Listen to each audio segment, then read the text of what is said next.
முத்தெடுப்பாக நம்முடைய இயக்குனர் தந்தை அவர்கள் வாழ்த்து வழங்குமாறு கேட்கிறேன்.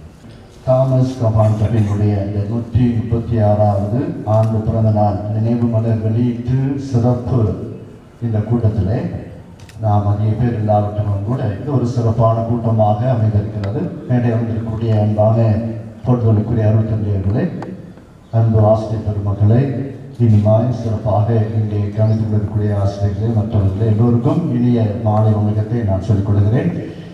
இங்கு தலைமை உரை ஆற்றுவதற்கு போஸ்கோபார் வரணும், வரல. முன்னிலை வைக்கக்கூடிய நான் பேசுகிறேன். எனக்கும் இந்த மண்ணுக்கும், எனக்கும் திண்டிவனத்துக்கும், எனக்கும் கபாண்டவிக்கும் வெகு தூரமாக இருந்தாலும் கடவுள் என்னை இங்கே வந்து நட்டு வைத்திருக்கிறார் என்று நான் சொல்கிறேன்.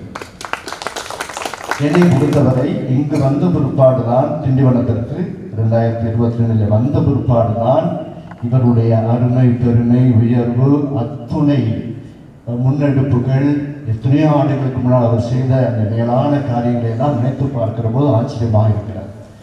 தமிழகத்தை பொறுத்தவரை 2 விஷயங்களை நாம் இப்போதும் சொல்லிக் கொள்ளலாம். ஒன்று, தெற்கிலே மதுரை மிஷன் என்று சொன்னார், வடக்கிலே இந்த புதுவை மிஷன்.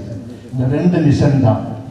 தெற்கிலே இந்த மதுரை மிஷன் சொல்கிற போது மிக மிக முன்னால் வந்தவர் சவேரியா இருந்தாலும், மதுரை மிஷன் என்று அதிகமாக பேசப்படுகிறது வீரமாமுனிவர், ராபர்ட் டி நொபெலி, அருளானந்தர். இந்த 3 முத்துக்களை அதிகமாக சொல்வதுண்டு.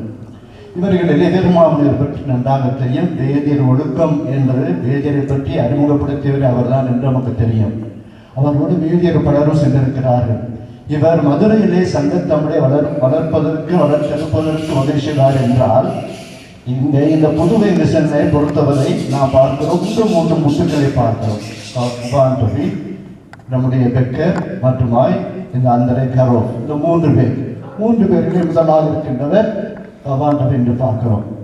எனவே அங்கே சங்கத்தமிழை வளர்ப்பதற்கு அவர் உதவி செய்தார் என்றால், இங்கு இந்த தமிழகத்தினுடைய சமூக சமய கல்வி வளர்ப்பதற்கு கபாண்டவி அவர் 2ஐயும் சேர்த்து 2 கண்களாக, சமூக கல்வியும் மறைக்கல்வி 2 கண்களாக வைத்து ஒரே கல்வியில 2 மாங்காய் போட்டு வளர்த்தெடுத்தார் என்றால் மிகையாக.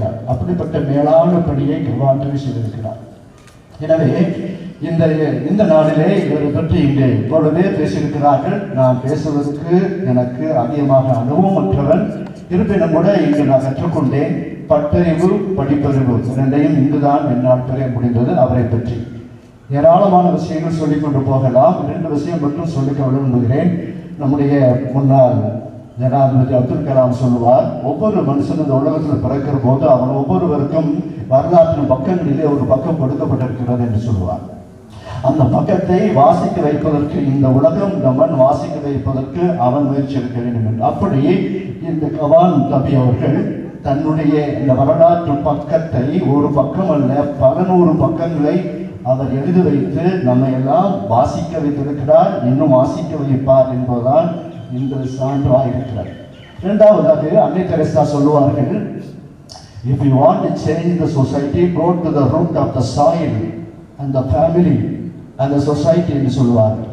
அதுபோல அவர் இங்கு வந்தவர் ஏதோ அந்த மண்ணை விட்டு, அயலக மண்ணை விட்டு இந்த மண்ணுக்கு வந்து இந்த மண்ணை தன்னுடைய மண்ணாக நேசித்து சுவாசித்து அதிலே அவர் ஒன்றாக கலந்து இந்த மண்ணுடைய மரபுகளை, பண்புகளை, பண்பாடுகளை எல்லாவற்றையும் கற்றுக்கொண்டு என்ன தேவை என்பதை காலத்துக்கு ஏற்றவில்லை சிந்தனையோடு நுண்ணறிவோடு கூட பின்னாடி இத்தனை ஆண்டுகளுக்கான பல்வேறு திட்டங்கள் எல்லாம் முன்னோக்கியே பார்த்து அவர் செய்திருக்கிறார் என்று பார்க்கிற போது உண்மையாகவே ஒரு ஜீனியஸ் என்றுதான் சொல்ல வேண்டும்.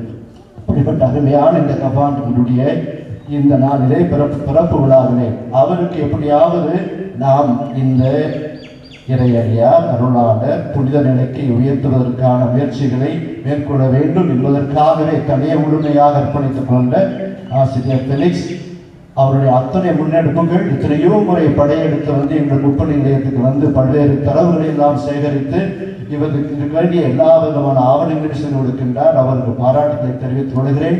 இந்த அருமையான நாளில் கூட இங்கு வந்து இதில் பங்கெடுத்து சிறப்பு செய்திருக்கக்கூடிய அன்பு அருட்தந்தையர்கள், அன்பான ஆசிரியர்கள், அவரை பார்த்தவர்கள், பேசியவர்கள், அவங்க சொன்னாங்க. இன்னும் அவரை பற்றி அதிகமாக தெரிந்தவர்கள் நீங்கள் என்னை விட உங்கள் ஒவ்வொருவருக்கும் இந்த நேரத்திலே நான் நிறைவான நன்றியையும் பாராட்டுகளையும் வாழ்த்துகளையும் தெரிவித்து விரைவிலே அவர் புனிதராக உயர நாம் அனைவரும் சேர்ந்து உழைப்போம், ஜெபிப்போம். நன்றி.